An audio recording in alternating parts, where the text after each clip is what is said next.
সেই father of all deals যেটা মোদি আর ট্রাম্পের ভিতরে এখনো বোধহয় স্বাক্ষর হয়নি কিন্তু হবে, তো ওটার ভিতরে আছে কি? তো ওনাদের তো এগুলো এখন তো আসলে পার্লামেন্ট আসলে মানে ওই হয়ে গেছে, কি বলে, মানে অকার্যকর। পার্লামেন্টে যে এসে জনগণ জানবে পার্লামেন্টেরিয়ানদের মুখ থেকে, এরকম তো আর হয় না। তো বুঝার চেষ্টা করছিলাম যে ট্রেড ডিলে কে কি পেলো, ভারত কি পেলো, আমেরিকা কি পেলো, আর এটার কনসিকুয়েন্স বাংলাদেশের জন্য কি হতে পারে।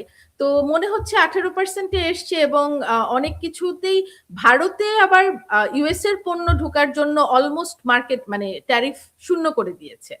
তো এটা যদি আসলে হয়, এটা কিন্তু বাংলাদেশের জন্য খুবই অ্যালার্মিং।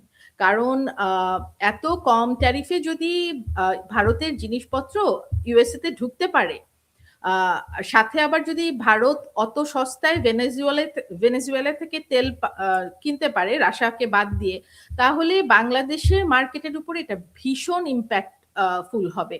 কারণ বাংলাদেশের তো এখন 35% ট্যারিফ, রাইট? তো কেন ইউএস এর বায়াররা বাংলাদেশ থেকে জিনিস নিবে? এটা কিন্তু খুবই অ্যালার্মিং।